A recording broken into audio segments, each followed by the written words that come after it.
Test. Testing 1 2 1 2 testing 1 2. Yep. Okay, we're coming live and direct from Pasco, Washington. Welcome back to Brown Bearded and Disabled. We have a special guest today. What's up, y'all? It's Ivan. Ivan, what's your last name, bud? Ivan Soto. Ivan Soto. He's already whitewashed, folks. Ivan Soto. Ivan Ivan Soto. Soto. There we go. It's funny how we do that, right? Every time. Like, yo con los gabachos, when I get with white people, hi, I'm Jaime. Like, Jaime, así no me presento. Right. It's Jaime. That's true. We do that. We're appropriating, bro. 100%. Well, we're a product of our environment, no? Yeah, it's true.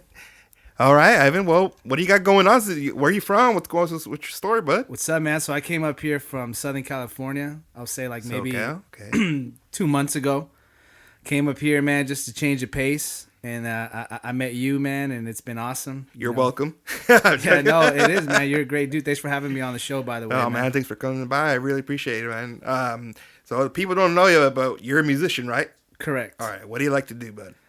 I just, man, I don't know, dude. I just pick up the guitar sometimes and just mess around here and there and just sing. I started playing the drums when I was younger. You know, it just kind of was a natural thing. I always wanted to do it. And then from there. How old were you when you started playing drums? I was like 11 or 12. So I was in middle school. How old are you when you're like in what, 6th grade?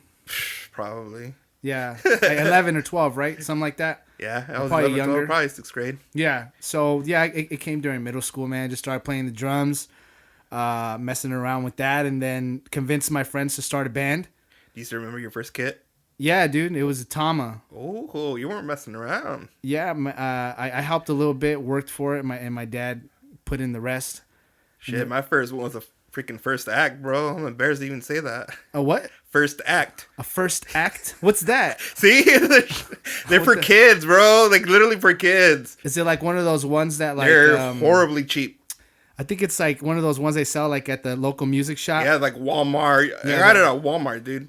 Okay. I had to learn in a week when I was playing the norteño band. Con estos. Oh. Those guys. Oh, Los Imperiales del Valle. So what? You were just like the kick and then the boom. No, no. At first, I started playing la tarola with them, just la tarola, and then a promoter hit it. Yeah, no, flaquito. Míralo. Hella skinny. Los Imperiales del Norte. Oh yeah. Del norte o del valle. And where'd you guys would play like at restaurants and stuff? Dude, las cantinas, private parties. Private parties? Oh yeah. Dang. So you were like touring, huh? We toured. That's where I had to buy the drum set. They told me. They're like, hey, well, we're going to go on tour, but they told me, you have a week to learn the drums. Right. And in a week, I had to learn 3 styles. Cumbia, ranchera, and corridos. I had to learn 3 of them. So they showed up like, hey, we're starting a band, get in. Well, I was already playing with them for a while. Ah, okay. And then I was only playing the snare, la tarola.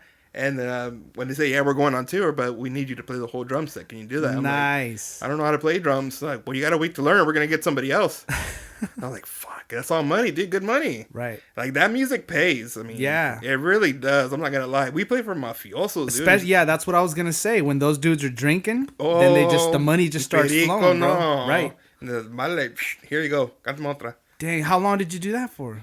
Shit, probably a good 2 years, man. Nice. I lived off music, bro. I only worked from Thursday to Sunday with these guys. Nice. That's enough. That's all you need. That's all I needed. Thursday to that Sunday, I paid rent, everything. It was a great experience. So you guys played what type? Like just Reileros, Invasores, all norteño, all that classic conjunto norteño music, dude. Carlos y Jose. Oh yeah, todo. Dang, that stuff pays, bro. Well, mira, the singer y el otro el gato. Yeah. Those guys, ya tienen experience. They have a lot of experience. Right. Me and my friend Pete, we were the young cats. Él tocó el bajo sexto, and I played, I wanted to be an accordion player, but Polo on the accordion, he was the guy. He even looks like Lalo Mora from Invasores. He's got that thick, raspy voice. Oh, he did. Yes, yeah, se falleció. Oh, okay. Rest in peace. Rest in peace. Moment of silence for the dead homies. Yes. His only English was Pipiri's nice. Pipiri's nice? He would come, ¿qué high school in Pipiri's nice? I'm like, what? I've heard that term before. He's like, well, it's todo el inglés que sé. It's all the English I know. That's an old school term, Pipiri's nice. Yep. That's cool, man. I could relate a little bit with the whole, just kind of jumping into it, because that's how I got into singing. Trial by fire, man. Yeah. See, I wish I had sang like you. I was in choir for like years, dude. I didn't know you can letter in choir in high school. I'm like, what? I didn't want to get a Letterman's jacket. That's just for sports, not for choir. I got a patch, pins. Like, nobody wants to know that I was singing. It's like I was in Flag. Yeah, like, hey Got a guys. patch for Flag. No, dude, that stuff's cool, man. I think we just make a lot of that stuff is kind of like clicky. You know, you don't want to be in band because that's not the cool thing. Well, yeah, Fuck exactly. That shit's cool as hell, bro. Now that if fools would have fucking stuck to being in music and got their game up, man, they'll be the ones leading the game. You know, that's the thing. People aren't committed no more like they used Right. to. We're in instant gratification culture. Well, now. what I'm saying too, the art part, it's not emphasized. No. You know what I'm saying? The artistry of people isn't emphasized in high and it's school. not I believe. appreciated, bro. Right. I That's feel the like problem. you got to wait till like you're in college to really get into your artistry. You know? Yeah. Like, Well, the older you get, I mean, that was a joke when I worked in the music company, a music store company.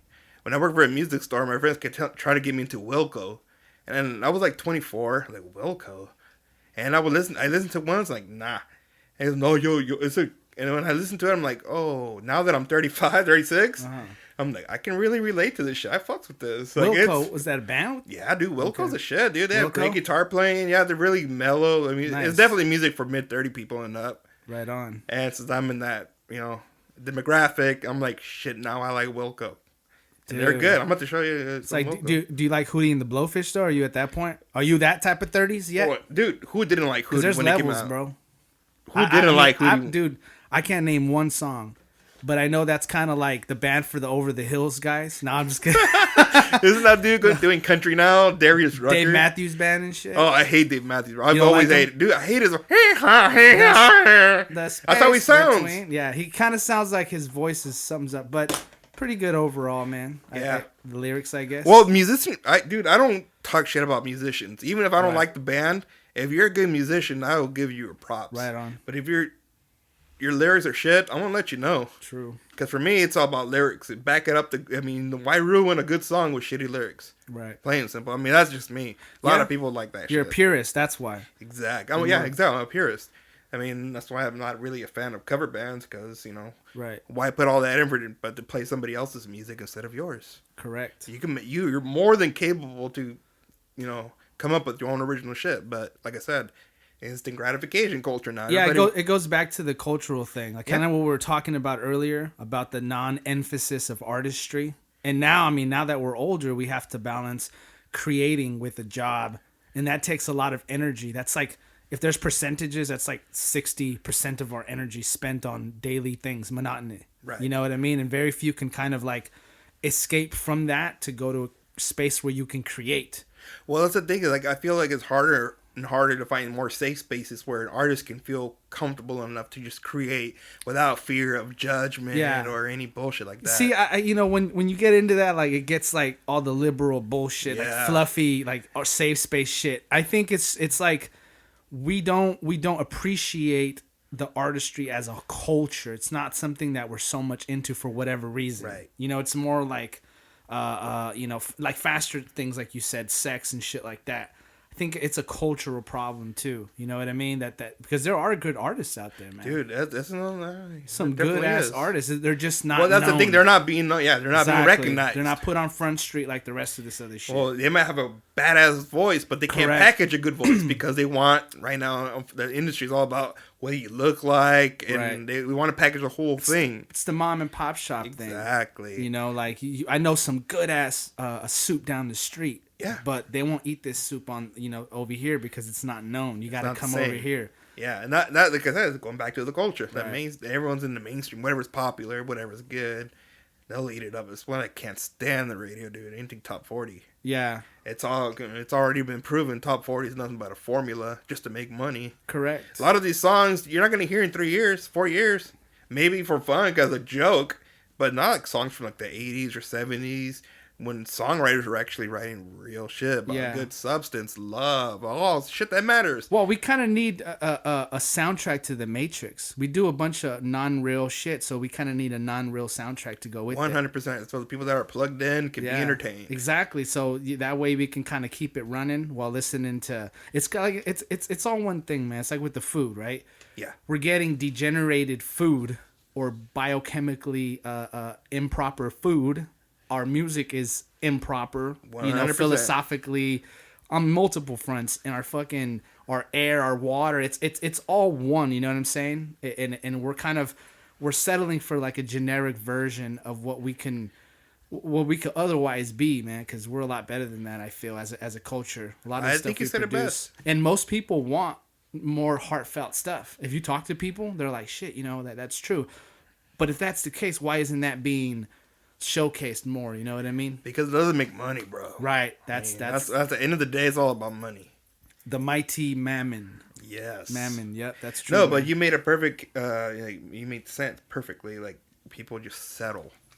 Like right now, people don't really go out and look for new music. They're waiting for it to be fed to them. Dude, that's true, man. You notice that? It takes time to find stuff. Dude, back in the day, friends used to give each other mixtapes. Hey, bro, check this out. Or, hey, right. I had my old band, my old guitar player, he would always give me mixtapes. That's a good point, man. It takes some time, right? Yes. To research stuff. That's why I hate people say there's no more good music. Like, bullshit. There's a lot of good music out there. A lot. It's like that DJ going through the crates. You know what I mean? Digging in the crates. You have to look. Yeah. You have to find it. And I guess I would consider myself a researcher on multiple fronts, not just with music, but you got to have that researcher mentality. Like you got to dig with everything. That's what I tell people with politics too. Like you talk shit about politics, and like just do the research. Read. Yeah. Read what that bill is. People are getting too hopped up with like, oh, they're trying to take our guns away. Like, no one's trying to take your guns away, bro. Did you even read the bill? These are all people's opinions. Right. Like, there's no way that's gonna happen. Like, I got cousins that are like hardcore thinking they're gonna have their guns taken away. I'm like, they're not gonna take them away, bro. This is America. That doesn't work. It's the spoon-fed thing. We want it now. So it's like, hey, I'm waiting around for this little club that I'm a part of to produce the art that we're supposed to be listening to. And that's never been the case with anyone that wants to be original. You know what I'm saying? Like in high school, just because my peers were fucking listening to what they were listening to didn't mean that I was going to. I have to first like it. And if I'm like, nah, that shit's weird, I don't like what it's talking about, I should be able to find other things that suit me. You know what I'm saying? Yep. And we need to all think like that, and not to judge what anybody listens to. Oh no, I get you. But I guess I encourage always that rebel inside of us to go and be like, you know what, not to settle for this, and that's where we get greatness. Yeah, it's where it all starts. The people, right? People just gotta put their foot down, and that goes with everything, dude. You're talking about politics, to everything. What was like banging in high school? Like, what were you listening to in high school? Dude, in high school, I was so around like 8th, 9th grade, I was very into classic rock, bro. I was listening to the Beatles. I was listening to Jimi Hendrix, The Doors, Pink Floyd. I was tripping out on all that, dude. Like, seriously. I think there's like baby steps when you get like introduced to music. I think you have to listen to this before you graduate to other stuff. Because in high school, I was obsessed with Jimi Hendrix, Kurt Cobain. Right. Dude, the newest band that I was really into was Deftones. They came out when I was in high school. White Pony. That album, man, just blew my freaking mind.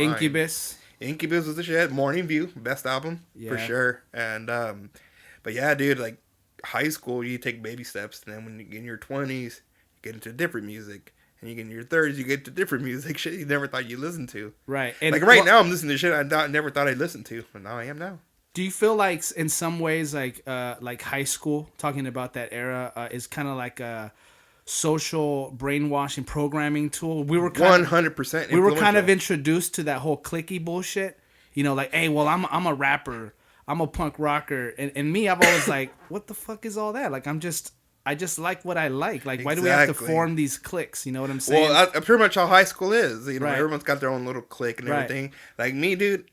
It took me, like, the first 2 years, I was kind of bullied. Nobody fucking liked me. I was like, school suck, whatever. People suck. It wasn't until I figured it out. That was because I was trying too hard to be liked. So, junior year, I said, fuck that. Put on my Wranglers, my boots, walked around school with my accordion case, my cowboy hat. I was like, screw it. And then from there, I just got popular, dude. Like, nice. Not that it means anything now, but, people knew me. I played. Also, first started playing accordion and whatnot. Right. But when I stopped trying to be something else and accepted and started being myself, that's when I first learned, like, okay, the power of I. Whatnot. Right. The individualism, yeah. Right. Yeah. I mean, people still know, oh, yeah, you're the guy that walked around with his accordion. Like, yep, that was me. People respect, and we notice that because we live in a world of monotony and copycats and just this thing where you got to kind of fit a mold. So anyone that's like, well, I don't necessarily agree with that, I'm gonna do this, is seen like as a fucking mutant.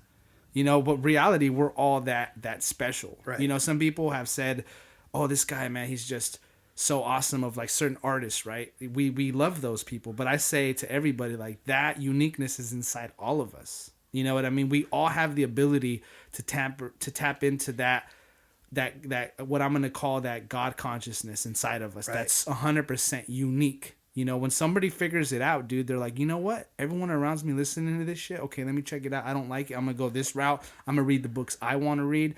I'm going to watch the movies I want to watch. Then people trip out on them. Then they become these artists, phenomenons. You know what I mean? But all it is that they decided to live. Have to decide. Exactly. They decided to say, you know what? No.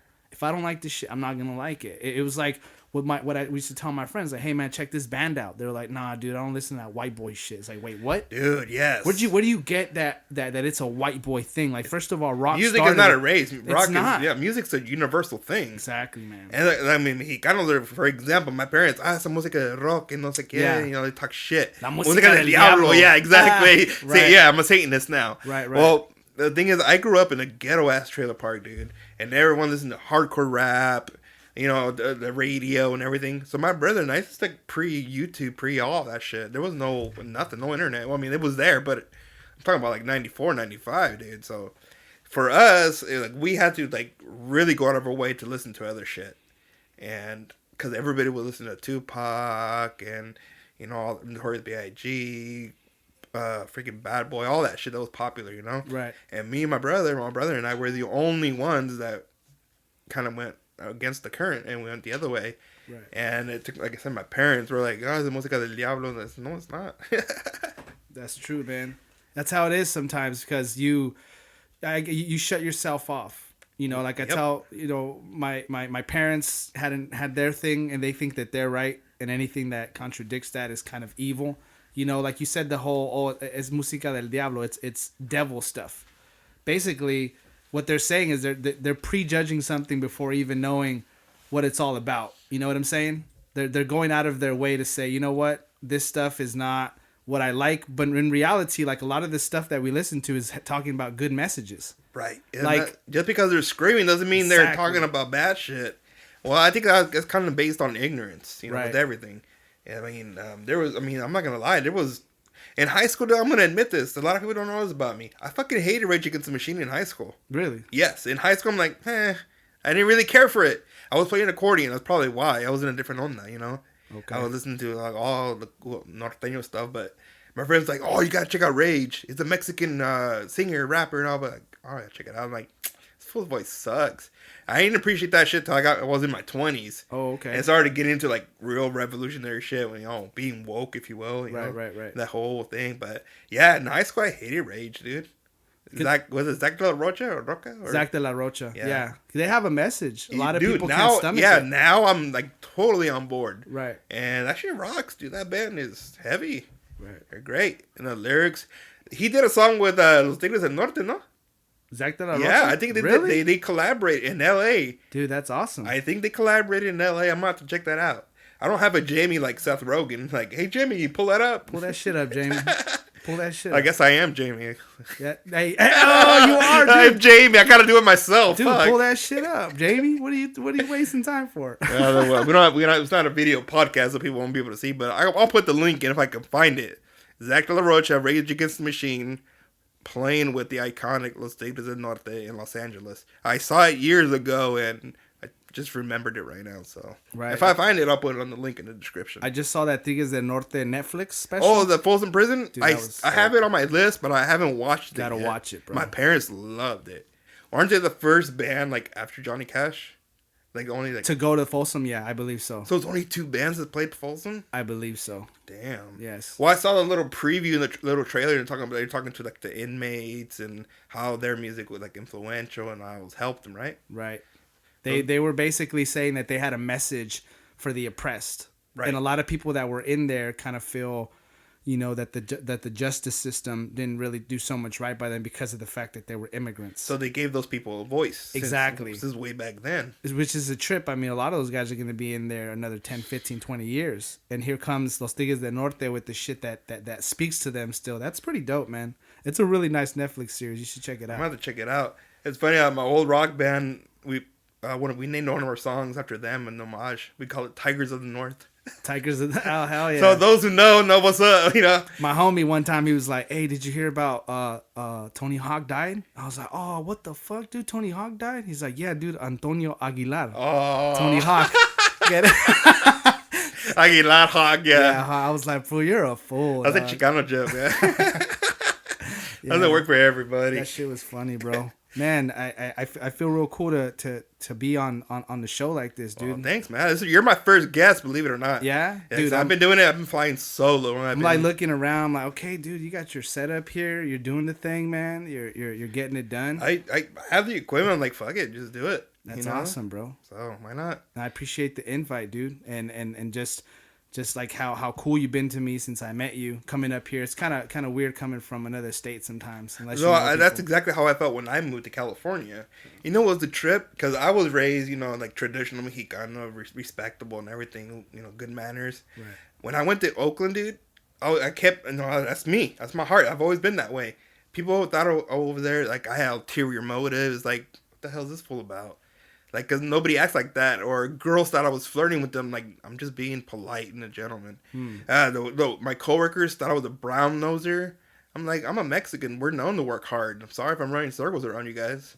But, that was a trip for a while. But for the most part, yeah. So they all kind of like looked at your kindness. Yeah, because I was... with suspicion. With suspicion. Every single time. They're like, they would look at me like, ¿y este qué?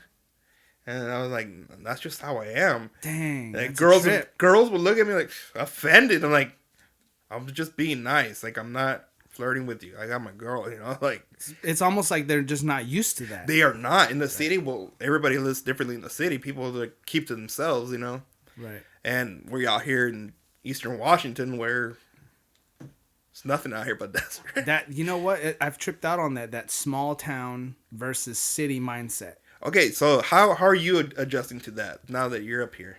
It's a trip, bro. It really is, and I guess I could speak on this in the sense that I come from a big metropolis, right? An area where, like, if you drive for 100 miles, you're just gonna see city after city no matter what. for 100 miles. Yeah. Over here, if you drive for 100 miles, you're gonna see a town for like 15 minutes, and then if that nothing. Yeah, if that.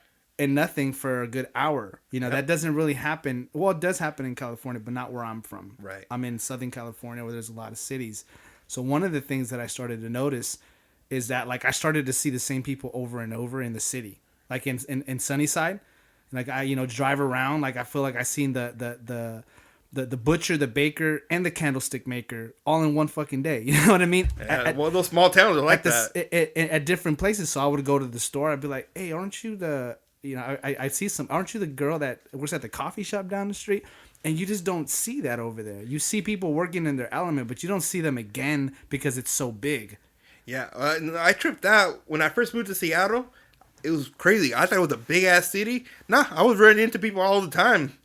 I'm like, oh hey, like in Seattle here, you thinking in a big city you won't. Like what you just said, right. It wouldn't happen, but it happened in Seattle. I'm like, Seattle's kind of small. Yeah, it really is. And Dan, that's crazy. I would think that it would be the other way in Seattle. Well, it kind of is. I mean, I'm not saying it's small. I mean, it's huge, but right. I would definitely run into people all the freaking time up there. That's one of those things that I tripped out on, dude. Running into the same people over and over really made me sometimes multiple times a day. Yeah, and then all of a sudden I meet him, and then like my cousin knows him.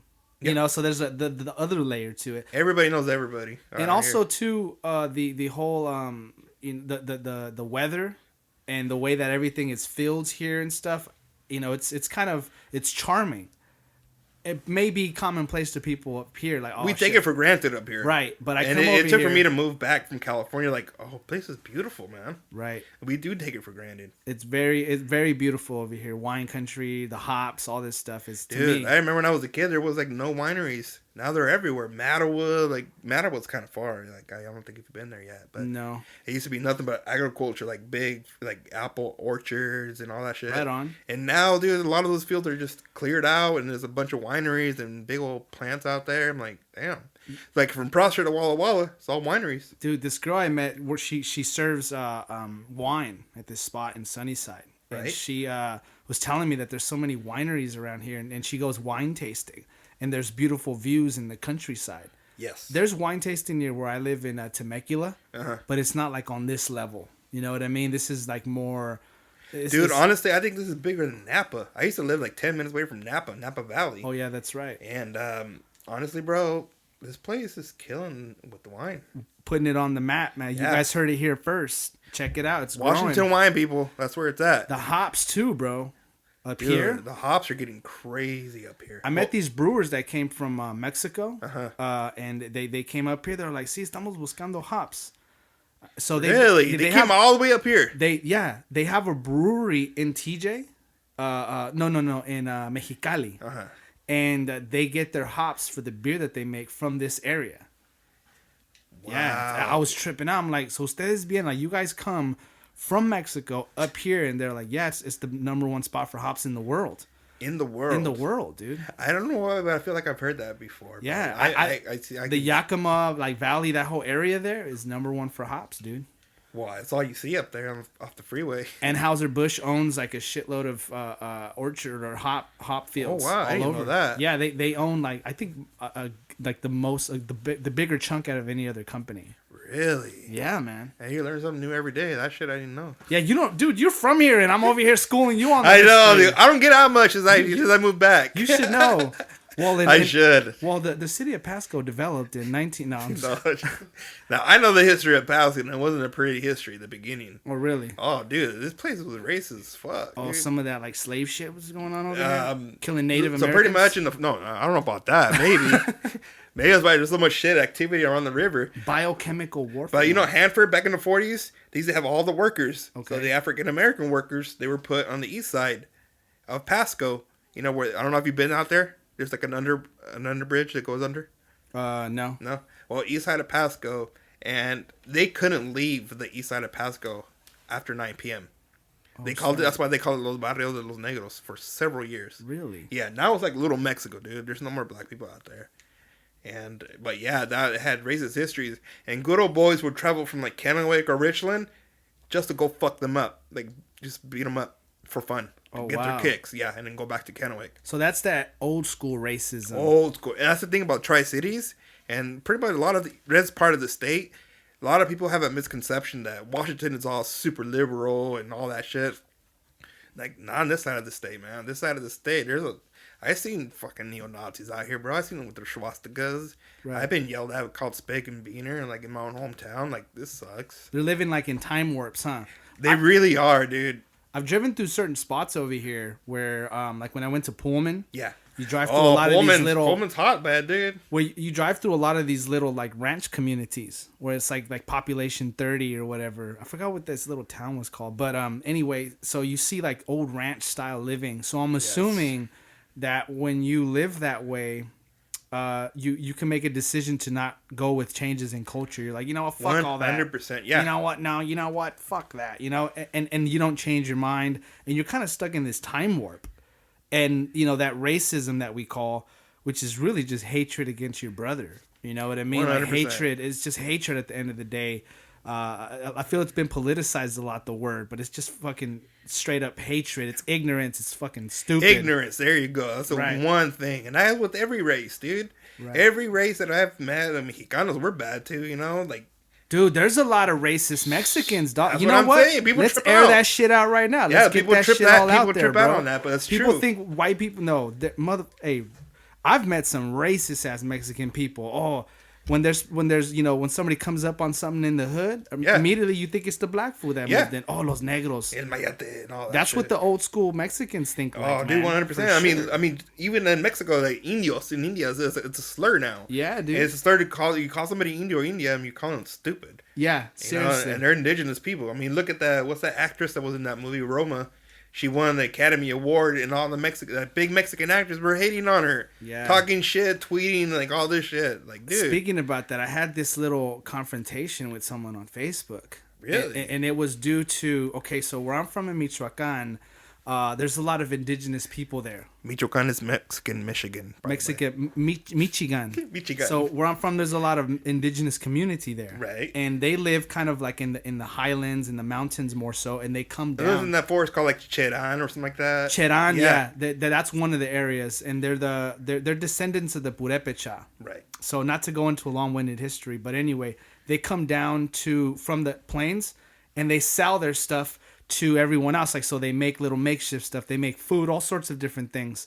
And anyway, my friend on Facebook was like, you know what? Fuck these people. That's why I've always hated them, because lately they've been having a string of crimes against the population. Like you'll drive through their areas, and a lot of them, they're started drinking, and, they're just becoming, just vagrants. They're becoming criminals, and they're taking Mexicans and sometimes working with the cartel to kidnap them, or they themselves are doing shady shit.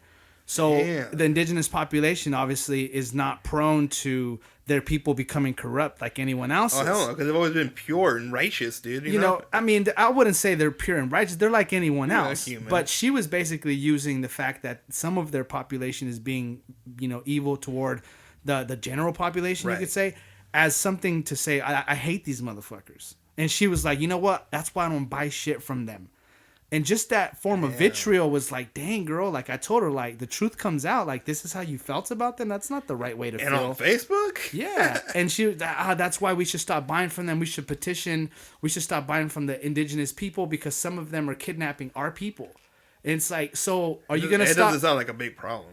Well, it's not on that level. Yeah, not but yet. It's ignorance. Again, it doesn't make any logical sense. So what, are you going to stop buying Mexican food because there's fucking Mexicans, kidnapping people, mafiosos and all that shit. That's your own people. So what are you gonna do? Just ban tacos. Everyone likes Taco Tuesday. At the end of the day, man, it's just bad, outdated ideas. 100%. And that's why I love music, because as musicians, I feel it's our job to sing for the people. Like what we were talking about earlier, giving like those theaters, giving a voice to the voiceless. Right. It's our job as creative people, as artists, to tell the world what's going on for real, like with people that are struggling, current affairs in different communities that don't get no news play or, no airplay at all. Right. And if people don't know, they're not going to know. That's why the ignorance is going to continue. That's true, man. It really is. Agree with that 100%. It's about getting those ideas out there and being able to talk about them without getting offended. And that's the thing. Nobody knows how to talk anymore. Everyone just wants to get offended. Yeah, dude. That's all they want to do. They get offended. I'm like, okay, you're offended. Now, what's the solution? What do you think about that old saying that says you can't talk about religion, politics, or that type of stuff in public? I literally just talked to my caregiver about this the other day. Because she's also on board with that. Like, you shouldn't. I'm like, no, hell no, you should. Yes. Por eso estamos como estamos. Dude, I'm so glad you said that. Straight up, bro. Like, that's why shit's fucked up. Because nobody's talking about politics. Nobody's talking about any of this shit. Like, we should question gods, like, do it. Yeah. Like, I don't bash religion. I don't do anything. I know it works for people and people believe, and that's great. But like I said, question. Like, we're humans, and nothing is set in stone. But I mean, that's why all this shit's happening. Like, because nobody wants to talk about shit no more. Dude, it's ignorance. You took the words out of my mouth. I totally agree with you. I think that not only should we talk about those things more, but we should encourage and learn how to talk about it in a respectful way. Yeah, in a respectful manner where we're not offending each other. We're like, okay, I see your point, but I think that that shit's impossible nowadays, bro. Because when someone gets emotional or angry, it's like it's almost impossible to talk to that person. It really is. I'm going to straight up. I'm an emotional person. So I get why people avoid that. You know what I mean? But we need to exercise that muscle a little bit more in society. You know what I'm saying? I agree 100%. And I'm the type of person, man, that I'm very logical. I ask questions, and I try to leave emotion to the side. Even if it's an idea, like, you can be a complete fucking racist and hate my guts, but I want to ask you why. And I'm not going to get offended when you tell me the truth. I'm going to be like, So why are you an asshole type of thing? You know what I mean? Nah, me, I mean, I'm racist. I don't want to know why. I'm like, fuck you too then. Yeah. But I'm just perpetuating the ignorance in a and, form and it is. the hate. Yeah. And I just accept all people in all ways, even if I don't agree. But I think that when you ask the questions, people see for themselves, hey, this is bullshit. Like it shows its face. But when you don't allow it to show its face, you hide it under the rug. And that's where you get these rogue elements of these weird people, still living like that. 100%. I'm glad we got it. That's so weird. I was literally just talking to my caregiver about that. It's a thing, bro. I've had conversations with people, like, in a backyard setting where it's a good conversation, where we're getting somewhere. And good dialogue. And then that one person comes, hey guys, okay, let's change the subject. Let's talk about fucking the new this show. Let's talk about the new Pixar movie or whatever. Yeah, or the game, the statistics. Pumpkin Spice is back. Guys, did you hear? Yeah, and it's like, man, that shit don't matter. in the grand scheme of things, it doesn't. It really doesn't. And it's cool. We all talk about bullshit.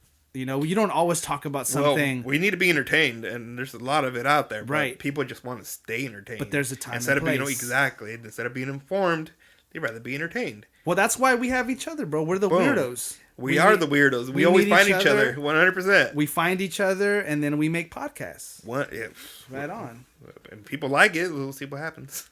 No, and usually, man, if you get the right people, they'll share it with the right people, and that's what it's about, man. To kind of that's the thing where I started, is just to share my experience. To have other people who've suffered similar things can relate to my story, and your story is a trip, man. It really is, bro. The more I think about it, I was like, damn, I've been through some shit, and I tried to like the first 2 years were really hard on me psychologically. Like, I was depressed and I just didn't want to do shit.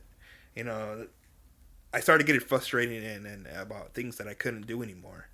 Instead of seeing things positive, I was seeing things in a negative. Like, man, I used to do this, now I can't. I like self-sabotage myself. In the hospital, it was weird because I had a completely different outlook on life. I was just so happy that I was alive because I wasn't supposed to be alive, dude. I mean, I should have died. I thought I was dead. So being able to breathe again and see my family, I was very grateful. And it was weird moving back. That's when all that resentment started coming in.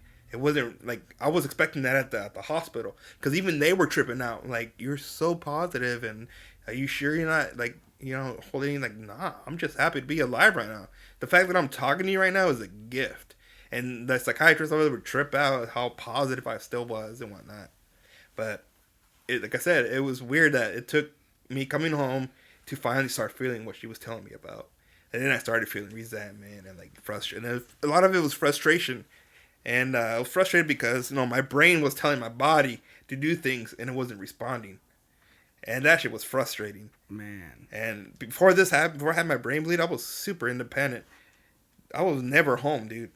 Ever. I was always exploring, I have an adventurous spirit, so I was always out there. So it literally felt like a light switch. One day it's like this, and one day you're like this. And now I'm dealing with it. Got my head out of my ass, and I'm doing things like this podcast. That's a trip because, okay, so I don't have your condition. I can walk, I can do things, and you're a normie, is what I call people. Yeah, we're normies, right? Fuck the normies. No, but but I get down on myself like that. Right. You know what I mean? And I don't have those types of limitations. I have limitations in other areas. We all have limitations. Yeah, every single one of us. But it's a trip. You have it even more so than a regular person. Well, but because of adversity. Everybody has to face adversity. You have a bigger plate, and you're able to kind of pick yourself out of that. I mean, I'm not surprised that you kind of went through a depressive phase. You know what I mean? It makes sense, dude. Yeah, it was bad. I was pushing my loved ones away, dude. I think that's why I pushed my ex away, to tell you the truth. That right. And my disability was something she really didn't want to deal with, but that's neither here nor there. My situation was not for everybody at all. I get it. It took me a while. I would get mad. Right. Why isn't this girl hitting me up? Or yada yada yada. Or this girl doesn't want to talk to me because I'm crippled. But now I'm I just accept it all. Whatever. I'm me still. My body may be disabled, but my soul, my heart and soul and my mind are still me. I just been through some shit. I'm just trying to learn how to live life with this new situation.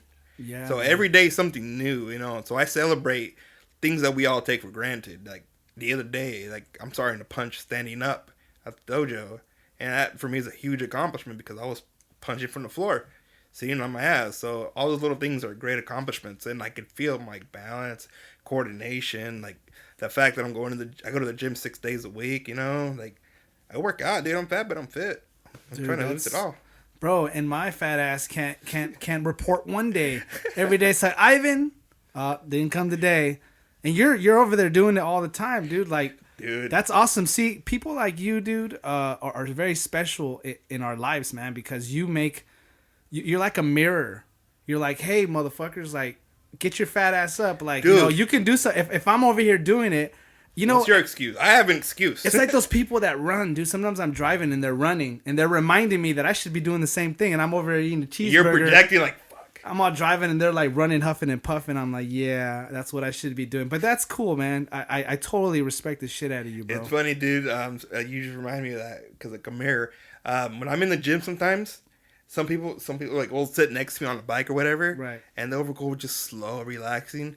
But as soon as they look at my screen, they're like, oh shit! Like you see them start pushing the button, like more resistance. Right on. They start pedaling faster. I'm like, shit! They might as well just pay me to be a personal trainer in here. I'm making these fools work. Just by that's how we got. Just by you existing, by you doing what you do, you're giving hope to so many people. Yeah, and that took me a while to accept that, dude. Because, Man. like, who am I, dude, to give hope? Who am I to inspire? And, like, I went through some shit. And it took me a while to realize that that's all I want to do, really, is just to inspire and help motivate people. Because if I got my ass out of bed, like, you know, disabled, I was in a wheelchair, and now I'm in a walker. You know what I mean? There was no pills, no medical device that was going to make me walk again. I had to relearn everything. Like, everything we take for granted. Walking, talking, like, I'm barely, you know, breathing, like even my voice right now, I talk differently, dude. It's not the same. My voice, to me, it sounds very, very different. And I had no muscle control, like all the muscle, like in my face. So there was no, like, you know, nothing. You couldn't really see any expressions on my face. It was like dead. It was like, and I had to relearn how to do all of that. Last year, dude, believe it or not, because I lost my hearing and I thought I regained it all back. Last year, I left a recording session with a band I was working with, an old band, Getting Tired. And me and my friend Sergio, the guitar player, we were just conversing. I was in the passenger seat. He was in the driver's seat. And I was just talking to him normal, like you and me are talking. And all of a sudden, I could hear my voice, like my inner voice. And it was gone for so long, I noticed it. I'm like, what? So I was like, what is going on? I was tripping out. So I couldn't shut up talking. I'm like, oh shit, I can hear my voice now. So now I can hear myself better, like my inner voice, you know. So for a while, your inner voice was gone? I didn't know it was gone for the long. Like I said, fuck? I felt vibrations when I talked, so I assumed I could hear my voice, but I mean, I don't know what happened. It felt like a light switch, dude, like high def, Like a compartment, dude, like the speech compartment. Yeah. You unlocked it in the brain. Yeah, it was the Damn. weirdest thing, dude, and it just happened last year. That's So like I'm always shit. progressing. There's always new shit coming, you know. And that one tripped me out, but it made me excited because that means if I can hear myself, I can try to sing again. Because singing, I used to love singing, dude, but I lost my voice. Now I have to relearn all that shit. And I had training in choir over the years, singing in bands for so many years. So now it's like literally ground zero. So I got to do all the vocal exercises all over again. So when you came, when the brain bleed happened and it was coming on, did you realize like, oh, something's going down, something major? Yeah, I mean, well, it felt like a check engine light in my body. That's right, you were telling me. Exactly. So the best way I could describe it to people so they can understand. And like, I didn't know what was happening. I just knew that I didn't like what I was feeling, and I never felt anything like this before, and I knew it was serious. So I'm a technical person. Help me understand what a brain bleed, how that causes everything to just shut down. Like, because I'm thinking the brain, you know, I'm thinking like the whole space of your brain, your whole part of your brain, and that bleeding. What does that mean? Like, how does that end up basically translating into you losing your motor functions? Well, the organ itself bleeding. Well, my brain bleed happened like and they call it the pons portion, which is the brain stem. Okay. And that area is part of your fine. It affects your fine motor skills. Okay. So Yeah, when I was in a coma, dude, I couldn't move. I couldn't open up my eyes. Nothing. Like that brain bleed just affected all of that shit, and they put me to like a stroke victims unit, like in the part of the hospital, Oh because that damn. was the most similar like thing. I was like a stroke victim. I was the youngest guy in there, bro. I was like a kid. Like it was all senior citizens all around me, all these therapy classes. I was the youngest in that class. Like or in those, and it was a trip, dude. It was a trip, but I had to relearn all of that. When I woke up, I couldn't hear, and that tripped me the hell out. I'm like, no, no, no, no, no. I gotta hear music, and it took my hearing came back like really slow, but it was a high pitch hear like like ringing, and then it started feeling like a digital sound. I started hearing, like the screen in the Matrix when the little greens are coming down. That little Right. sound it Oh, makes. okay. That weird little sound is kind of what I heard, and it was annoying, dude. It really was. Wow. And like I said, my hearing did come back after a while, but I was in a wheelchair at that time, and I still remember praying. I'm like, God, just take my legs. I don't care, but please let me play music. So, damn, dude, that's when you left. So you said your hearing came back gradually. Yeah. When you left the hospital, what was your condition at that point? Like you were just basically you were immobile. Yeah. All around. Yeah, I needed all the help for everything, dude. So at home you had the hookups to your bed and all that shit. Well, this bed right here, it's one of those Tempur-Pedic hospital type beds. Okay. But the stupid motor doesn't work, but it's awesome for my back. But nah, dude, like it was bad. Like I couldn't feed myself, I couldn't wipe myself. The shit sucked. I had a catheter at that time. I was getting injections for blood clots on my stomach. Damn, every bro. day, like the alternating shit. Right. Like I came back in really bad condition, and to tell you the truth, when I was plugged into everything for like a month and a half, so I got used to always being up to date with my health. So coming home, I'm unplugged. I had for like 4 or 5 months, dude. I thought I wasn't gonna wake up the next day. Damn. I had convinced myself that I wasn't gonna wake up because I wasn't hooked onto the machines anymore. Damn. So in terms of hope, what was the prognosis that the doctors gave you? Like, okay, you're gonna go home, you're gonna be all fucked up at home. Did they give you hope as like, okay, you can probably regain your speech? None of that? Well, they said what happened to you is going to take several years to rehabilitate. Like, it's going to be you got a long road ahead of you. Like, they couldn't give me you'll be fine in 2 years or a year. No, they're like, nah, you have a very long road ahead of you. But did they say, okay, you can one day maybe regain your speech? That's the thing. They can't promise anything. They couldn't promise my parents if I was going to wake up from my coma or how I was going to wake up. Wow. Yeah. So it's this thing where you had to it's all on you. Yep. I had to be the one to do all of that. Like I said, I'm the one that had to get me out of bed. And it was hard, dude, because it's hard to always self-motivate yourself. It really is. Bro. But for me, it had to be, I'm the one that has to do this. And that's what everybody admired about my spirit. I have a warrior spirit, guerrero, Yeah. Like, that's just me. I've always been a fighter, and that's why I'm still alive, dude. If it wasn't for my spirit that I have, I wouldn't be here right now. Right. That indomitable spirit. Dude, that's amazing. You were fighting for your life. You were fighting to get your 100%. Life back. And I'm still fighting to get my life back. Right. Whatever that life was, there's certain elements of my old life that, it's just dead. Yeah. I feel like a big part of me died when my brain bleed happened, and I was born again in Oakland. And the reason I say born again, because I feel like a different person when I came back. Not only that, but I felt like a baby, dude. I couldn't move. It was weird. Like right now, I feel like I'm in my toddler stage still. It's like I felt like I was literally born again. I couldn't move. I couldn't do anything. They would have to rotate me every 2 hours so I wouldn't get like bed sores, and they had to change my catheter every 6 hours. Dude. It was like, shit. Not fun. Dude, that is some shit, man. Do you ever get anxiety for how it used to be, like that whole PTSD thing? Dude, I still struggle with PTSD, and and it's weird because for the longest time, this is based on my ignorance. I thought PTSD was only like for soldiers and people who saw really fucked up shit, Right. And for the longest, I had convinced myself of that, and that's ignorance. But it took a few sessions of seeing therapists and counselors and all that. Like, no, you have PTSD. I was like, what? I could. That's why I kept going to different people because like, there's no way I have post traumatic stress. But I had a near death experience, and it's true. My grandfather passed away in May. You know, got cancer, rest in peace. And I would visit him for a whole week straight when he was hospitalized. And everything was cool. Like I thought that, you know, I would have panics in the hospital, or it would remind me. And I was fine for like a whole week. But this one day that I went, dude, they had the section closed to enter where we were entering all week. So I had to go around the building, and it just so happened that this hallway was identical to the rehabilitation hospital that I was in Vallejo, California, and I had a PTSD attack right there, dude. I was hyperventilating, and I started immediately crying, and I can't run, but I was damn near running to get out of that hallway, that pasillo, you know. It was like, it was too much.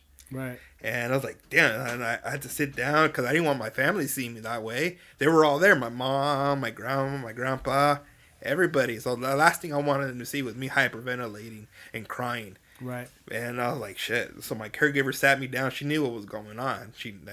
And I told her that pasillo looked exactly like the hospital. Even the lighting, the smell, the colors. And that was my last, like, for real trigger, like, PTSD. And so that's one of the things, you know, that's why I smoke cannabis, because that helps me. You know, a lot of people have that stigma with cannabis, you know, but nah, cannabis has helped me, man. It really has, especially with my PTSD, my anxiety. Whenever I feel those, like, my blood pressure going up, right. Dude, I have a whole year's worth of like my blood pressure that I gave my doctor. I would give her before I smoked and after I smoked, and my blood pressure would drop 10 points every time. Nice. Minimum. And she's like, well, if it's working for you, I can't say no. It's really is an amazing plant, bro. Dude. It really is. And the whole anxiety thing, I can relate. There was, I went through my episode of quote unquote mental illness, quote unquote depression, anxiety. I say quote unquote because I tend to stay away from those types of labels. Right. Because it's more intricate than that. You know what I mean? It's very complex. Very complex. And I was in a rut for that long, for like 9 months. And part of it, I didn't smoke.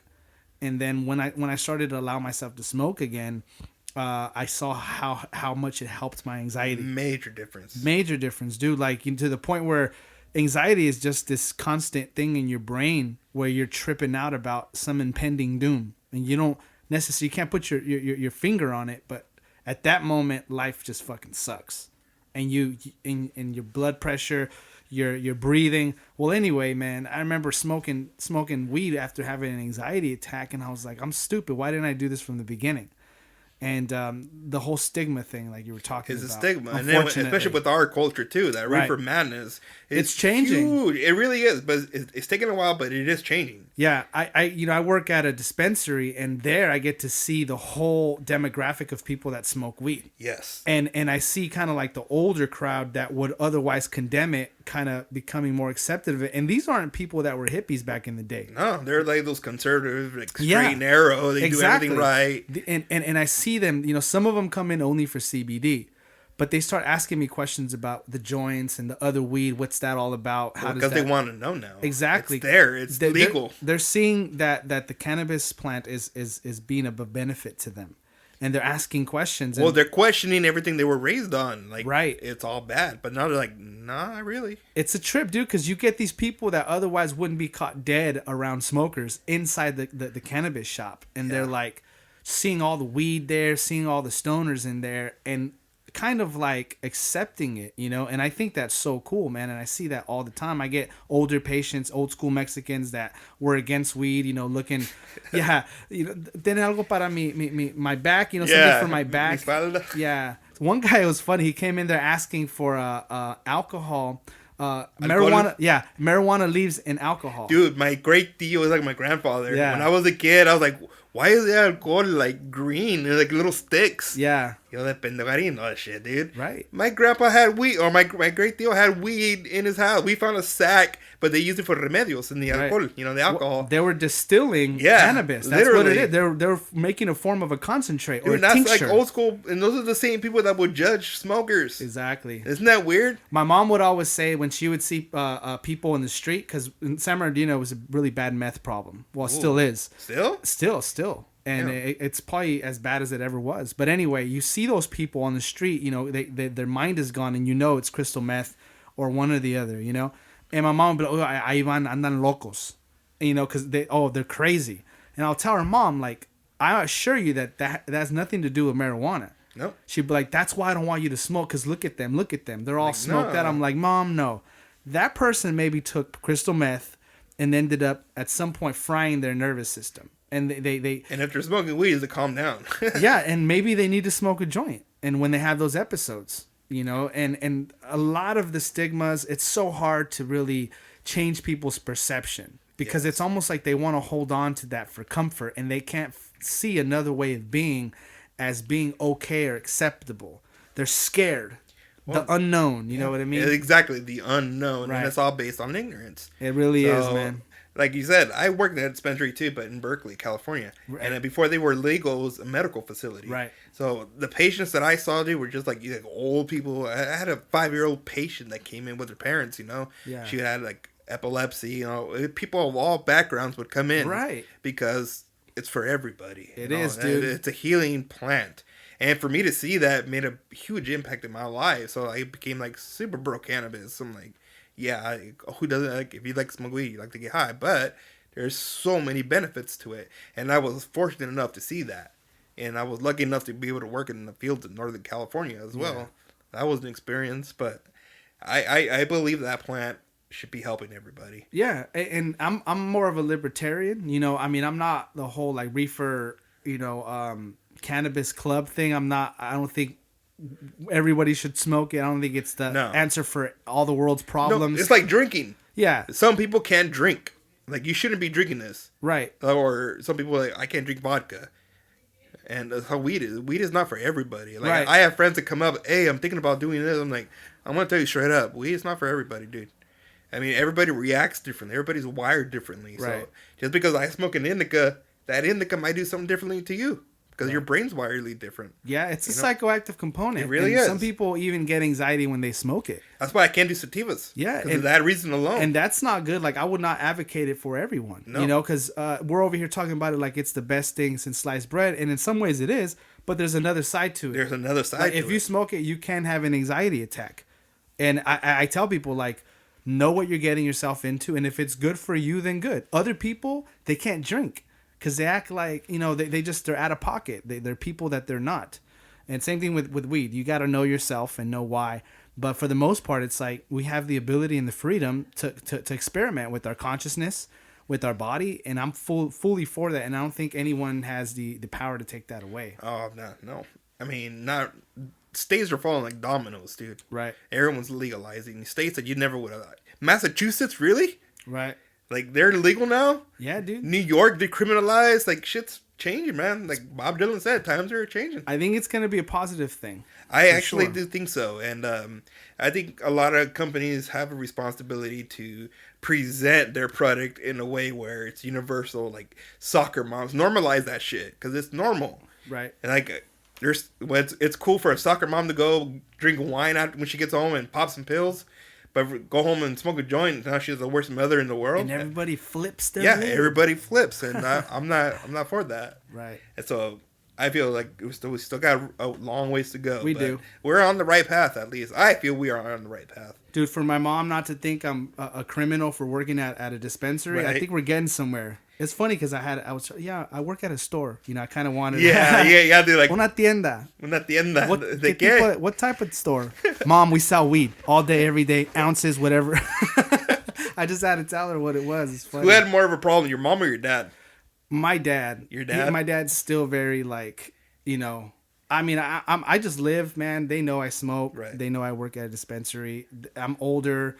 But still, there's that respect. I don't bring it up around him. You know what I mean? Right. He doesn't really want to know about it. He might not understand it fully. But you have that respect. Yeah. But who knows, man? Maybe in 10 years when he gets older, I might be smoking a joint with my dad. Who knows?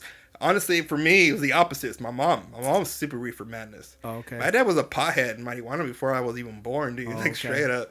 Like, today, like, not today, but, like, nowadays, like, if I need help opening up a package or whatever, he'll, like, want to smell it because, you know, it reminds me how, like, and I'm pretty sure it doesn't smell like it used to. Right. It's a lot stronger than what it was. Not your grandma's weed. Oh, hell no. Sure. No. So that's why I tell like the older patients when I used to work, like they used to be hippies. They used to smoke. Like, oh yeah, we used to smoke. So I'm like, yeah, this stuff is different. Yeah. It's way different than. I mean, it's different when weed started coming around here. Back growing up here in Eastern Washington, I'm gonna tell you straight up. Like I was just having this conversation not too long ago. But here, there's only 2 types of weed. It was red bud, that Mexican nasty press shit, full of seeds and stems, and there was chronic. Chronic was not red bud, so it could have been any strain. Right. Chronic was like green. It was fire, dude. You know. Right.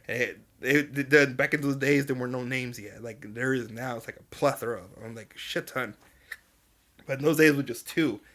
And I still remember like the first strain that people were talking shit like, oh, this is the best, was BC Bud.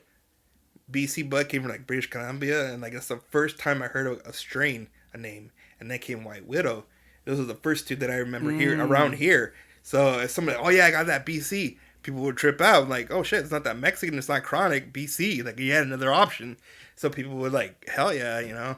But yeah, we've come a long way now. There's so many strains and names. For you, it was Redbud. Down there in Cali, it was Stress. So Stress? we had Stress. Stress was the shit with seeds in it. Yeah. With sticks, all that stuff. It's funny. That's an old term. My cousin just told me about it. That's what they call in Eugene too. Stress. Stress. Yeah. It was Stress, and then there was Reggie's or mid grade. Yeah, we called it. Yeah, Reggie's. We called it mid grade. It was a step up from that. It still had seeds here and there, but it was more nuggy. It was greener, brighter. Then there was Chronic. And I remember the first time I smoked Chronic, it was this kid that was younger than us. His name was Jonathan. He actually passed away already. Talking about the dead homies, man. Right. He was the first dude that got us some Chronic, and he went on his skateboard. We gave him $30, came back with a few nugs, and we're like, "What the fuck is this, dude? We gave you $30. Like you came back with this shit. You're used to like a big quantity. I'm used to this big bag." And he's like, "Nah, dude, that's what it is. That's half an eighth." I'm like, fuck, nah, you're jibbing us, dude. I had to call somebody. You didn't believe because I didn't believe him. Yeah, and I called somebody that would know. I was like, dude, this motherfucker. We gave him $30, and he came back with this shit. What's up? It's just a few nugs. He's like, nah, dude, you're gonna get a lot less when you pay for Chronic because it's more expensive. This and that. He explained to me the measurements. That's how ignorant I was to it. I was like, all right, dude, we're gonna trust you. Anyway, dude, I saw stars that day. Smoke some Chronic, bro. We're listening to some Pink Floyd. Oh, hell yeah. The classic, stereotype. Dude. That was that album's still badass. I got it right there, as you can see. Yeah. Pink Floyd. Dark Side of the Moon. Yep. Good shit. Everyone's done that in high school, dude. The Wizard of Oz, playing what's on there. You got to. It's a rite of passage, yes, bro. It really is. I really believe. Do you remember the first time you smoked? I remember the first time I got high. Oh, yeah. The first time I smoked, I didn't get high. My friend Luke Miller. He actually went on to murder some chick, dude. Yeah, dude. I know I'm going off on these rabbit trails. Like, oh shit. Dude, who did he murder? No. I want to know more about this story. Luke Miller is crazy dude, man. He got me high for the first time. Really? But I didn't get high. Oh, no, I'm sorry. I smoked with him for the first time. And I acted like I was high. Maybe to be cool. I was like, no, dude, I feel it. I feel it, yeah. No, because that's all he had. He's like, dude, I'm going to give you my last. And we smoked it out of a can. And it didn't do nothing really. We walked home and I didn't feel any different really. But the first time I got high, I remember we smoked a joint of some Stress with my friend Richard. He was a guitarist in my band. And he was like, dude, we got to get high. So he got me high and I saw like my whole vision changed. I saw like a grid in my vision. It was crazy. Like I had like a kind of like a hallucinogenic experience the first time I got high. Yeah. It was pretty dope. And it's been a love story ever since. I got so many people high after that, dude. I was telling me, dude, you gotta smoke, man. You gotta get high. I was like that dude that was just getting people high for the first time. Like, see, I still have. Oh yeah, I got some cousins. They blame me for turning them to. Oh yeah, I'm like, yeah, you're a bad influence, man. You're the one who turned me into like this. Like, nah. Yeah. And, like I got one cousin in particular. He was like super reefer madness, dude. Like one day in this room actually. It was the night before my first like concert, like a real concert at a music festival, and my cousin and I were just in the room. And we had the stupid little novelty pipes, the little ones like this. Yeah. Yeah, they're like barely even a bowl. Right. So we had some shitty little red bud, and we're smoking and blowing it out the window, thinking nobody can smell it. My brother and my cousin were in the other room, And my cousin comes in with hairspray. Fuck, I can smell that shit in here. So I'm spraying all in the room. Like, we're like, get the fuck Spraying out. Aquanet everywhere. Aquanet. The floor was all sticky. Everything was sticky that I touched. And like, get that shit out of here. But yeah, it was a stupid little pipe. But it was a can. The first time I smoked was out of a can. Yep. A Coke can. Some aluminum in your system, bro. We didn't even have aluminum, bro. Like the aluminum foil. We just used a little needle. Can. Yeah. Yeah, that's so bad for you, dude, when you light it. But who gives a shit? We're trying to get high. When you're at that, I was 13 when I first smoked. I was surrounded by badass little kids in that trailer court, dude. You know, so there was bad influences everywhere. Damn, all this talk about weed, man. I know, right? Man. Those joints look juicy. Well, we may have to go out, partake. But yeah, dude. I mean, going back to times are changing, and I'm all for it. See, like I was telling you, my mom had that reefer madness mentality. Like, no, I'll never be, no estar de acuerdo, never. Like, I'll never like it, yada, yada, yada. Right. And she saw how it helped me. It avoided me going to the hospital one day. Like, I was going to go to the hospital because my blood pressure was, like, really high, and I didn't sleep all night. I couldn't sleep. Yeah. You know, my stress and anxiety. And with my condition, they told me I need to sleep. And my blood pressure will go up and everything. And anytime my blood pressure goes up, my PTSD gets triggered. Anxiety. So I'm like, oh, fuck. But that day, I was like, Mom, I'm not feeling good. Like, and we checked my blood pressure, kept going up higher and higher. And we were getting ready to go to the hospital, and just down the street. And I was like, no. Let me go out to the porch, let me smoke. And I see if that works. Dude, I went out to the porch, came in, had breakfast, and I slept for 8 hours. I woke up feeling like nothing. Beautiful. And I saved the trip to the hospital. Nice. It killed my PTSD. I felt comfortable. I was able to sleep and rest. And when I woke up, like nothing. Slept like a baby. Oh, hungry, yeah, happy, sleepy. So after then, my mom and my dad be like, "Oh shit, okay, right. It does help them, you know." So they didn't see the help of just getting high to get high, which a lot of my family people think. You know, a lot of people think. But for me, they saw that it actually helped me. Right. And, you know, I quit in July for like a month. And everyone thought I quit for good. But like, nah, I just quit because I'm on new antidepressants. So I had to get used to the side effects. And so I had to stop smoking. And I recently started smoking again. And when I started smoking, dude, when I stopped, that's when I started noticing weird shit in my body. Like I was getting pains in my back, my joints. I'm like, shit, weed really was working this whole time. And once I started smoking again, dude, all that was starting to go away slowly but surely. Felt looser? Dude, I had shoulder pain for the whole month of July. Like, all right here, like, really bad. To the point where I was like, shit, I'm going to have to have surgery. Because I stopped smoking for a month, dude. I started smoking. The first time I started smoking again, it went away. Right. Disappeared, dude. And it was my whole shoulder. And I'm telling you, it really freaked me out. I thought I was going to have shoulder surgery. I'm like, I'm going to go get checked. Because we have to operate. I'm like, fuck, I don't want to do that. That's the worst, you know? And like I was telling you, I had anxiety for a while. And the first time I had smoked again, I didn't have anxiety for a long time. Yeah. And this is from having panic attacks maybe twice or 3 times a week, which is a lot. That's a lot, dude. Yeah, dude. And it was getting real bad. So, I mean, I'm very logical, man. I'm not about sensationalism. And logically speaking, scientifically speaking, there's a benefit there that can no longer be ignored by people. 100%. And if you ignore it, then you're willfully being ignorant. You kind of are, man. Yeah. And you're choosing to. Yeah, you're choosing.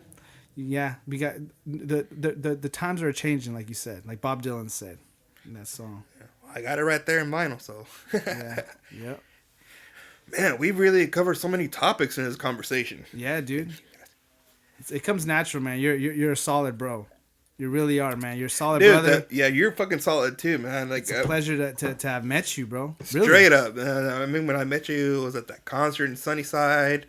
And honestly, that was the first night I got on my own in 4 years, dude. Oh, shit. I haven't been alone in 4 years, dude. So when you met me, that was my first night out by myself. There? No, my caregiver dropped me off. I checked into the hotel where JD works, your cousin. Oh, you were staying there? Yeah, he gave me a fat discount on the room. Nice. So I stayed there in Sunnyside overnight by myself. So it was like, I was nervous by myself, the whole thing. So when I met you, I was like, hell yeah. It's like a milestone for you. It really was a milestone for me, but for me, the highlight was meeting you, bro. Because the last 4 years, I'm not going to lie, bro. I mean, I came from Oakland, and I had my spiritual awakening, like Tupac did, everybody does, because there is a different vibe. And it's very progressive, with a lot of like-minded individuals. So when I came up here, dude, like, I just felt like I was surrounded by ignorance, and it was just like, man. I couldn't converse with people anymore. People like my own family, my own cousins, they didn't want to talk to me or converse like we used to. Or like, oh, you changed. I'm like, yeah, I changed because Yeah. I don't put up with ignorance or bullshit anymore like I used to. And it made me realize that I used to put up with a lot of shit before my brain bleed, a lot of shit. But now I feel different. Like my mind's thinking about different things, and I care about different things now. And for me, a good conversation and good people are where it's at. Like that's what part of life is, meeting these incredible life, people. man. Yeah, and being able to share experiences like that. So meeting you has been pretty badass. Thanks, man. I feel the same, brother. I knew for a feel the fact that same. night we were gonna like this guy gonna be my new best friend, like straight up. Dude, that's awesome, Like bro. straight up. It's a pleasure to have met you, bro. Really, I was like, man, everywhere you go, you meet people, but I think you kind of need those advocates, those people that you can kind of go and really just vibe with. Yes. And be like, oh man, it's kind of like your safe space. You know what I mean? Well, as humans, we just have that sense of belonging. We just want to belong to something, a club or cliques or whatever. Right. And being able to, like I said, with a breath of fresh air, being able to converse about things that actually mattered, nothing, no bullshit. Because a lot of people that are around here just want to talk about bullshit. They want to hear the mentality here. They live for the weekend. You know what I mean? Yeah. They work hard all week and they party hard all weekend and do it again Monday. Right. And it's a cycle, dude. Like, nah, there's life. Life is out there waiting. The whole world's our playground. Yeah. That's part of why I left Cali, man. I was like, this is a huge world, and I'm never gonna experience it unless I experience it. So just go. Just go. I mean, go. This is the youngest we're gonna be, regardless, no matter what. When I first moved to Texas. I was 18, 19. I just knew that the world was a big playground. It was for us. I always believed that there should be no borders. Like, this planet didn't have separation like that at the beginning of time. That's a whole man-made thing. And even as a young kid, I knew that I need to explore. I need to go travel. Like, I knew I didn't need to be here. Because most people get stuck here in these small towns. They marry the high school sweethearts. They just settle. I didn't want to settle, dude. I knew for me that wasn't the life I wanted. Right, and everyone's different. Yes. I mean, that's cool, man. If that's what you want to do, stay in town, have your kids. Yeah, I'm not judging those people. I respect that. Yeah, and you know what? I couldn't do it though. No, I couldn't do it. Thing. Yeah, I couldn't do it either. Kudos to them if they can. I cannot live like that. You know what I mean? And it's nothing against it at all. No, it's just me personally. There's different modes of being. I gotta move. I gotta be here. I don't belong any one place. I don't feel that. I don't have the whole. This is my hometown. This is where I'm from. I don't have that in my DNA. And for those that do, we need that. We need people that are like that. Just like I think the world probably needs people like us. Well, like, it's balance, yin and yang. Exactly. That's all it is. Yeah. I think I'll be one of my new tattoos, yin and yang or something. Yeah. Because I really firmly believe that. Like, there's got to be a balance to everything and everything you do in life. It doesn't matter. And it's about respecting people where they're at. If you choose to live that way, hey man, cool. As long as you accept me and don't be like, oh, you're a piece of shit. Like, you don't have a house in one spot. You go here, you go there.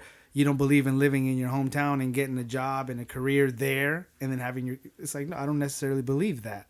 If that's your dream for your life, I'm not gonna come and shit on it and be a Grinch. No, but that's funny you remind me, because I used to have that mentality. I used to shit on people all the time. Like, what the hell? Why are you living like that guy? I knew, like, I had my shit together. Yeah. It wasn't until this happened to me, or actually until I moved to the Bay Area, I started seeing a different scene, different online and everything. So I'm like, I changed my mentality. Yeah. Like, I felt I was judgy, just talking shit about people the way in their lifestyles. I'm like, it's easy to be that way. It's easy, and I think it's a product of being a product of your environment. Who you're raised with, because everybody thinks the same in small towns.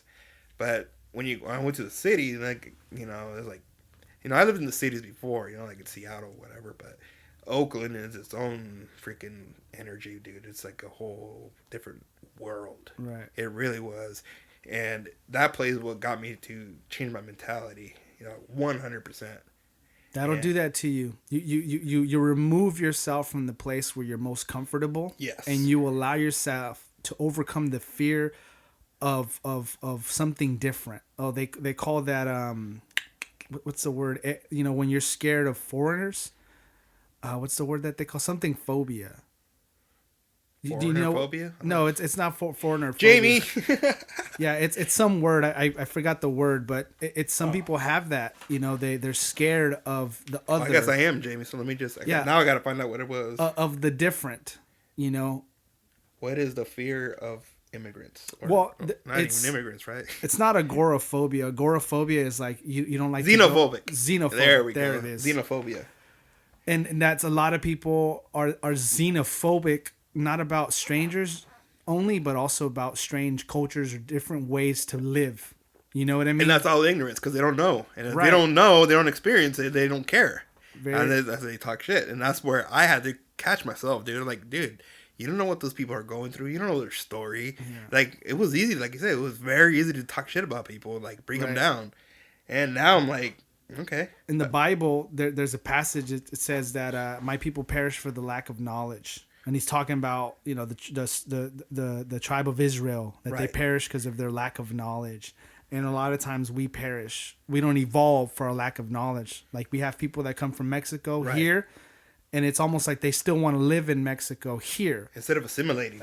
And not really assimilation, I mean, I guess assimilation is kind of a thing where I guess that word emphasizes you maybe losing something. But no, you're not going to lose your culture. Stay who you are. Stay Mexican. I'm fucking Mexican. I was born in Uruapan, Michoacan. Right. But that doesn't mean I'm not going to evolve. I'm not just one thing. I'm not just around people that just listen to one specific type of music. I want to be different. And that doesn't mean I'm a fresa or none of the other bullshit. Right. I just am. Labels. Exactly. Labels. But some people are like, no, yo soy 100% mexicano. This is what I do. It's like, you're just copying what you see. Environmentally, culturally, but that doesn't mean that it's the way to be. There's other ways to be. 100%. Yep. That's badass. You want to talk about anything else while we're here?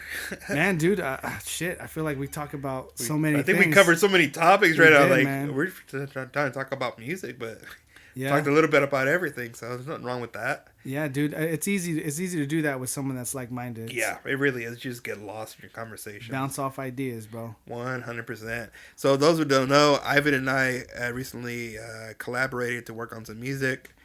He has an amazing voice.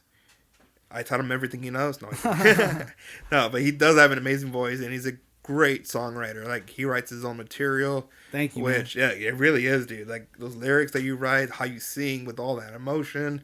Like, I was telling you straight up, like, you remind me of so-and-so and so-and-so.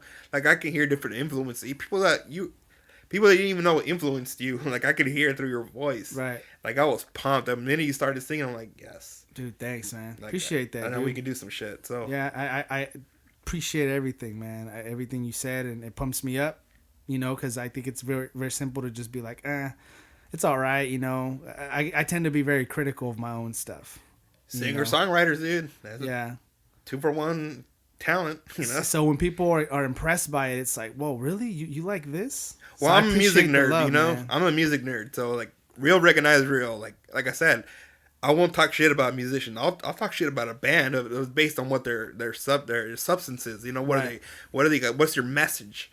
If your message is whack, I'm gonna let you know it's whack. Right. But if your band is good, I'm gonna let you know, man, these guys are good. Like, they can play their instruments badass. Right. But their singer and their lyricist is whack. You know, I've seen great bands, but frontmen kill it. Right. You have that gift where you can sing and you can write your own lyrics, and they're actually great fucking lyrics. Like, some people can just sing, but they have other people write shit for them. You know what I mean? So in a way, you have that badass gift. Appreciate that, man. Thank you, bro. I would see. That was the opposite. I didn't have a great voice. I used to sing. I used to be in frontman for bands, but I never felt like you know, singing how you did. I was singing other people's songs. I didn't feel comfortable, and kind of lost my train of thought here. I don't know. I was trying to go with that. Well, you're talking about how you sing in other bands, how you're the frontman. Oh, you know, I did that, but and not having, like, you didn't consider yourself a singer. Well, I sang, but I didn't consider myself a songwriter.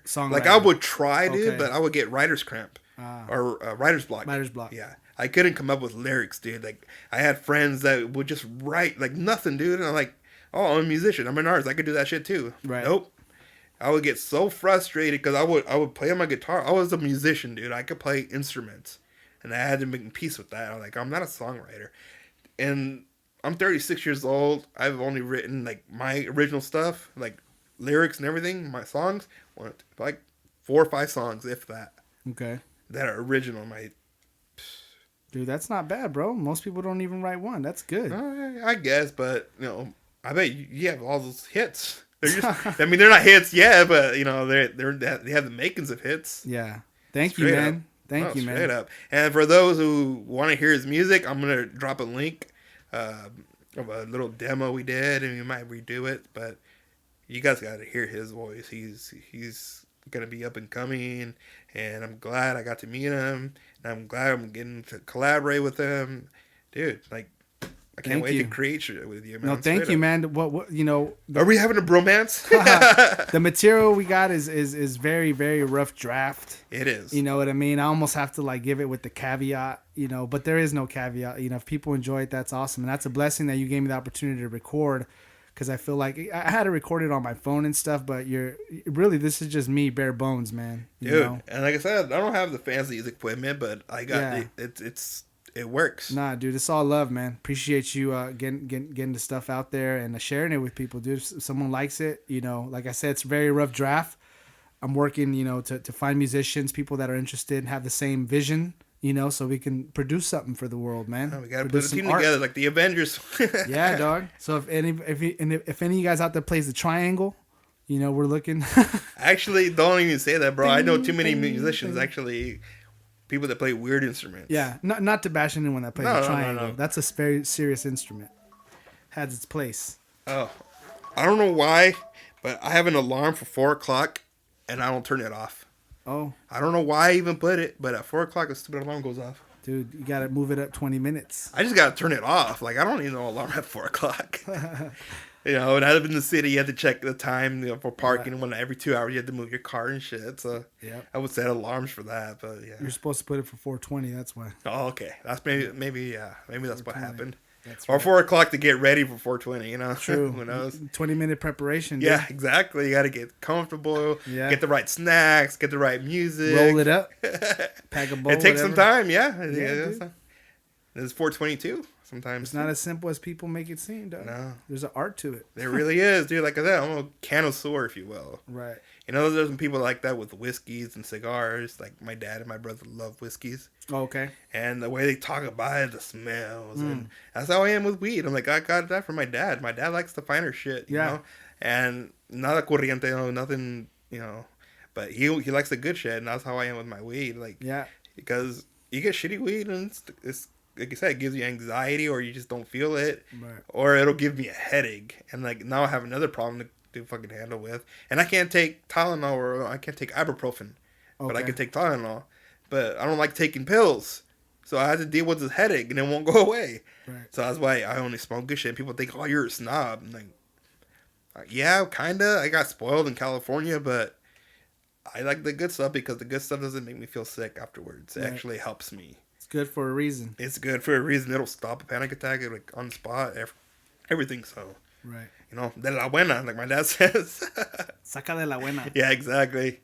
I feel like when he retires, I think me and my pops are gonna share a joint. Dude, hell yeah. I really just, I don't know why. Roll up. I mean, right now it feels like an impossible thing, but I feel when he retires, I think that might happen. Man, maybe my pops too. And my mom. Hey, you never know. Packing bowls with my dad. That's that's crazy. what they're. Can you imagine our parents just packing bowls, taking bong rips? Dude, you'd be surprised. There's people that go to the shop straight up. They're like, you know what? They're just like those people that like have like a RV, very very conservative America type people, right. And they're smoking their joints, dude. There's people there that you would never assume, but they love to get high. They're coming around, bro. Coming around, and maybe they've always liked it, but because it wasn't accepted, they couldn't be themselves. Stigma. Yeah, they couldn't. They would hide it in shame. And I get it. You don't want to go to some dude that you don't know. Hey, do you got the stuff? So now we're providing a safe place for if anyone's curious to try and have an experience. Exactly, and it's legal. Right.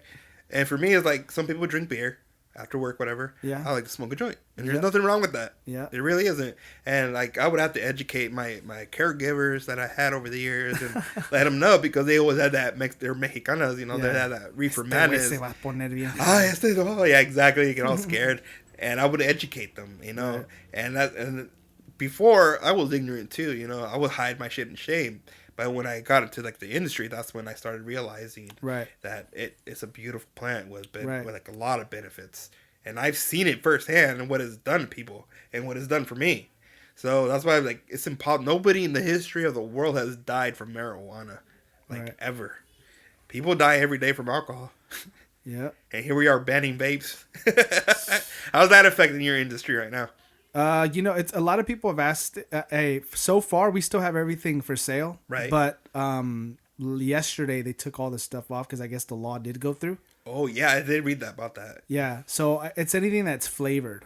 Like So, fruit flavors, right? Yeah, so like if you know how they have the concentrates, Yeah. they add certain flavor to make it They have those terpenes, like fruit terpenes or certain whatever. terps, yeah, whatever. I don't know, understand the process too well, but that's what they're banning. So all the concentrates in vape form, when it comes to weed, are gonna have to be just straight the taste of the weed, no additives to it. That's what So I just understand normal. thus far. Yes, I'm kind of cool with that, but still, Yeah. man, there's some flavors that are badass. I don't really vape. I don't really dab. Here and there, I do. I just stick to the flower. Yeah, you know? I'm the same. I'm a purist, dude. I love Yeah. a good So flower. with our customers, I just tell them the truth. Like, hey, I don't really do none of this stuff, but this is what I heard people saying is good. So I kind of have an idea now what's good, and but when it comes to weed, I'm just like you. I'm a connoisseur. That nug, that flower, I gotta smell it. Gotta have it in my hand. All right, I'm asking you a question. Yeah. Washington or California? Who has the best weed? Oh shit! Don't do that, man. Don't do that, dude. I gotta put you on the spot here, man. Okay. And you work in the industry in Washington, so I've what's up? actually thought about this question. I thought about this too, and I got my ranking system because the whole West Coast is legal now. Yeah. You got Washington, Oregon, and California. Yeah. So Okay. When I was back in Cali, it was hard to find weed that I really liked. right. Okay, because a lot of it is indica, the Kush, the OGs. Everybody smokes very similar shit about where I'm from. So when I would get a good sativa hybrid dominant, like more exotic, I'd be all over it. Something like, Sunday Driver or, some of the derivatives from Blue Dream. Dude. I'm a more sativa guy. So it was a little harder to find down there. But when I did find it, it was amazing stuff. Really, really, really good shit. Up here, for me, it's a little easier to find strains I really like, easier than it was down there. Interesting. But overall, I would say it's pretty equal, man. I'm not on the Kelly has the best weed in the world team, even though we do have some of the best weed in the world. Some of the best growers and everything. But I think it's relative, and I would honestly, and not just because I work at a dispensary, but I would say Washington and Cali have as good weed as each other, except for this one thing that I will say. What? I don't think anywhere will produce as good a Kush as Southern California has. Damn, man. I've smoked Kush down there that I've never been able to replicate up here. Yeah, I mean, I've only been here for a few months, so I can't say everything, but I've also heard it from people in Washington that good OG Kush, that piney, earthy, Frosty, everything, yeah. that whole experience, it's hard to find up here. Well, maybe, like I said, maybe it's like different growing conditions or who knows. Yeah, well, but even like there's a strain when I worked in my dispensary, my favorite, OG Bubba Kush. Oh, yes. Dude, OG Bubba Kush. Oh, yes. I mean, even in flower, when I would get it, it had like these dark purple, most beautiful. Like it was almost a shame to smoke it. You know, beautiful. And coming up here, I couldn't even find it. I have not found OG Bubba Kush yet up here. I found Bubba Kush, but not OG Bubba Kush. Yeah, that OG Bubba Kush is the I know exactly what you're talking about. And for me, it's like, damn. Other than that, everything else when it comes to weed, I feel pretty similar on both ends. Have you tried Oregon? I haven't tried Oregon really, but what I did notice is people smoke a lot more vapes and concentrates up here than in Southern California. No, that's true. Down there, it's all flower for the most part. I mean, people do fuck with vapes and cartridges and the dabs, but I would say it's like 30% down there. Here, it's 50-50. Dude, me and my homies, we were doing concentrates before concentrates was a thing. Okay. Before it was even given a name, concentrates. Yeah. We were dabbing. We didn't know what dabbing was in those days. We just knew that this shit was stronger than weed. And like, oh, this is what you use it on your rig. Right. And you got to use a torch. And we were doing that years before people started like, oh, concentrates. Right. Years, dude. I think when I moved to California, I still had a little wax paper with a little bit of it. Oh, shit. Yeah, and it was in my wallet for like a long time. Yeah, I heard about it here and there back then, but I didn't shouldn't try it too much. I tried it once and it got me super high. Like I had to spend the night at my dealer's house. No, I feel you, dude. Like there's some people that's messed up. Some people give people like fat dabs for the first time. Like, nah, dude, that's not funny. Gotta take it easy. Yeah, that's just not funny. Yeah. Nah, but dude, I thank you so much for coming down today. Dude, and, awesome. Doing this interview. I mean, it was great. We covered a bunch of topics. Appreciate the invite, man. Nah, man, thanks It's for coming pleasure. out. It's always a pleasure having you over. Same, man. So, I mean, you make my guitar sing, and it's been there collecting dust, so that's a good thing. At least somebody's using it. You know? Sweet.